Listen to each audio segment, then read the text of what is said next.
Hey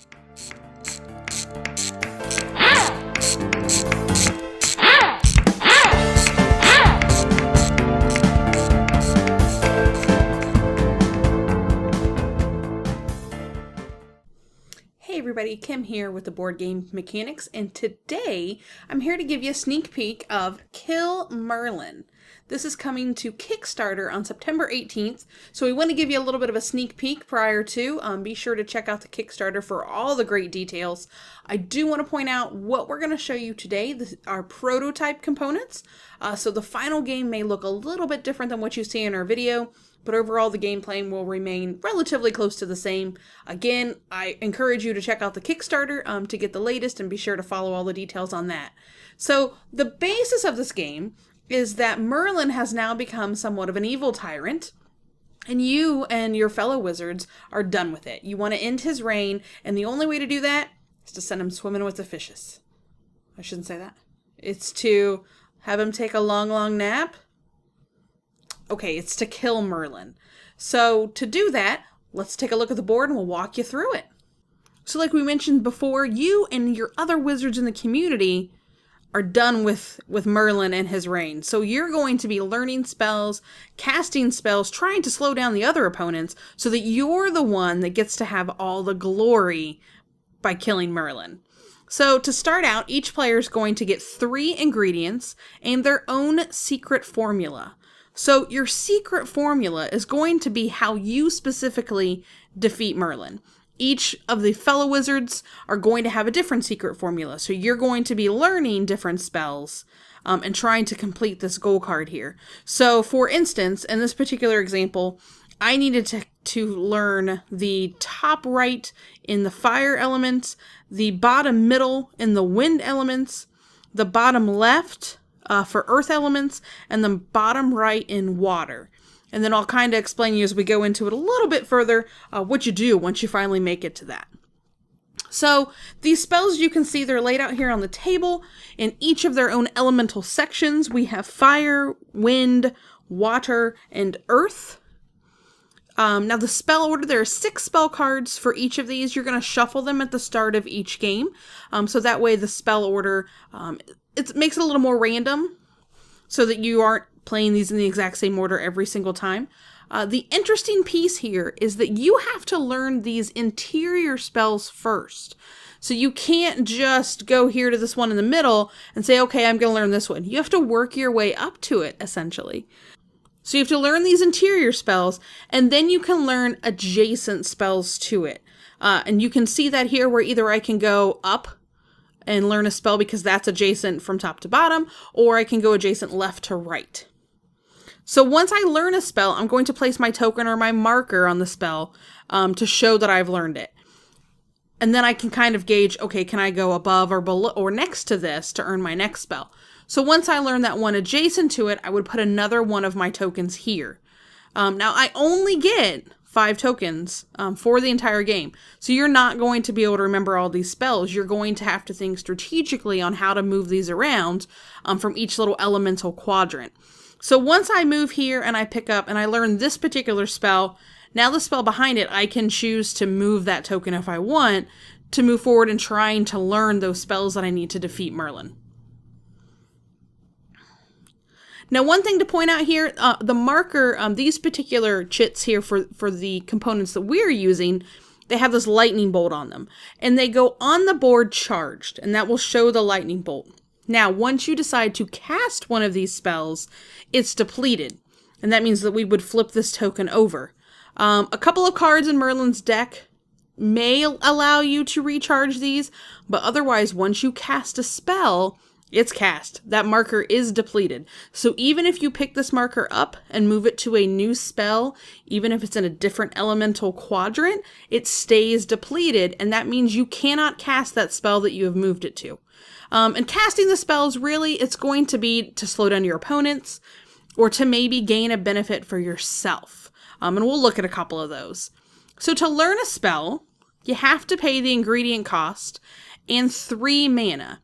So the ingredients are listed here. At the top of the card, you'll see these icons, and they'll match the ingredient the images on the ingredients cards as well. So for example, to cast Sandstorm, I need to turn in 1 Dragon's Tooth and 1 Gargoyle Wing, and then pay the 3 mana cost. And then I indicate I learned the spell by placing my charge token right here.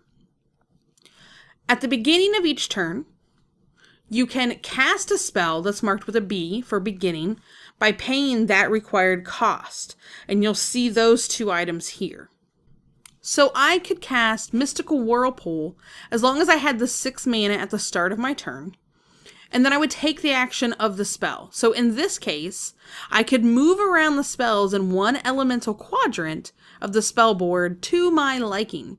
So I could move these and maybe make this one easier to learn because I already have those ingredients in my hand.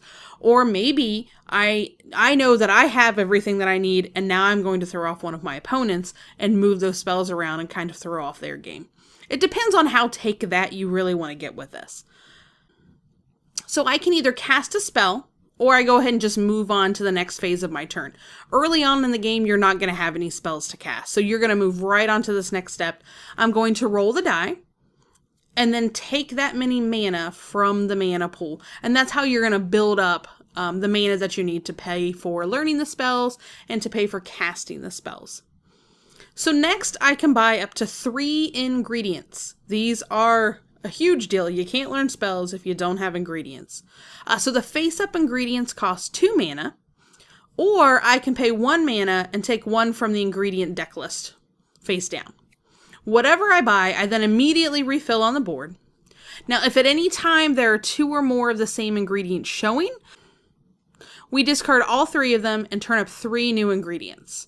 So just to quickly kind of show you what the different ingredients are, we have Dragon's Tooth, Gargoyle Wing, Egg of Snarf, Eye of Newt, Griffin Feather, Orc Booger, Blood of the Undead, Slime of Toad, Brain Juice, and the Mimic. And the Mimic will act as a wild, so it can fill in for any ingredient that you're looking for. You do have a hand limit size of 5, so you'll either need to play cards or discard them before taking more cards into your hand. Next, you can learn a spell by paying that ingredient cost, and you'll just discard the cards from your hand and then pay that 3 mana back into the mana pool. And lastly, you can choose to cast a spell with an E, and then you would pay that mana cost, take the action on the card, just like we did at the beginning of your turn. Any spells that have a B or an E on them can be cast at either the beginning or the end of your turn. So it's possible that you could learn that spell in your turn and then still be able to cast it. Okay. Now, Merlin gets a turn before the next round of play starts. For his turn, you flip up a card from the Merlin deck here and take whatever actions on it. Honestly, some could be good for you, and others not so much. For example, Powerful Mana lasts the entire round, and you can tell that by that Don't Forget stamp that's here on the card.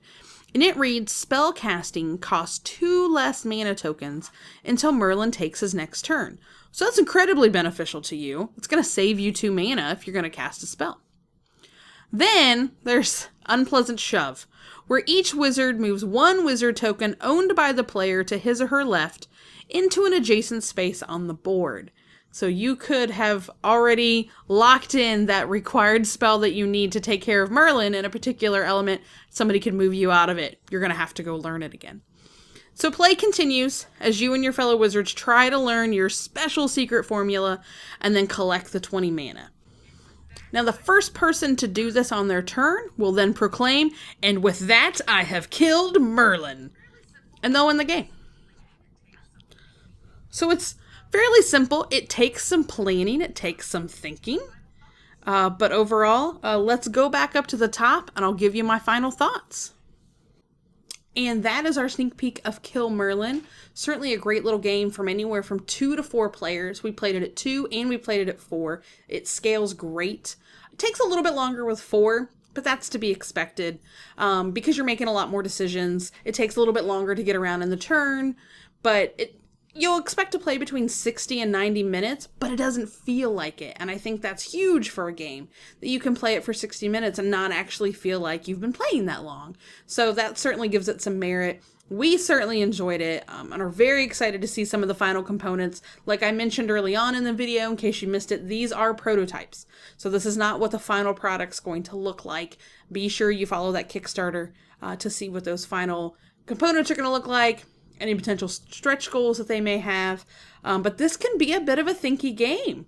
It's interesting how you look at it and you go, oh, well, that's not going to be that hard. Well, now I have to think out those moves, keep my opponents at bay, while I'm just trying to complete all my spells that I need to learn. One of our games before, it came down to 3 of us. 3 of the 4 had all our components in the right place and just needed to get to 20 mana. And so do you bluff? Do you go ahead and buy an ingredient card so it looks like you're still working towards something? You got to make that decision. I highly encourage you to check out the Kickstarter. I think this is going to be a really fun, thinky game. A great fun theme. You don't normally see everybody going after Merlin. So certainly check out the Kickstarter. And with that, thank you so much from the Boardgame Mechanics. We appreciate making all these videos for you and hope that you like them too. Be sure to hit that like button or subscribe. Come over and find us on Facebook, Twitter, Instagram. You can find me at Kim Meeple on Instagram, and I'm always posting about new games that we're trying out. You can also follow the Boardgame Mechanics on there. And until next time, keep gaming!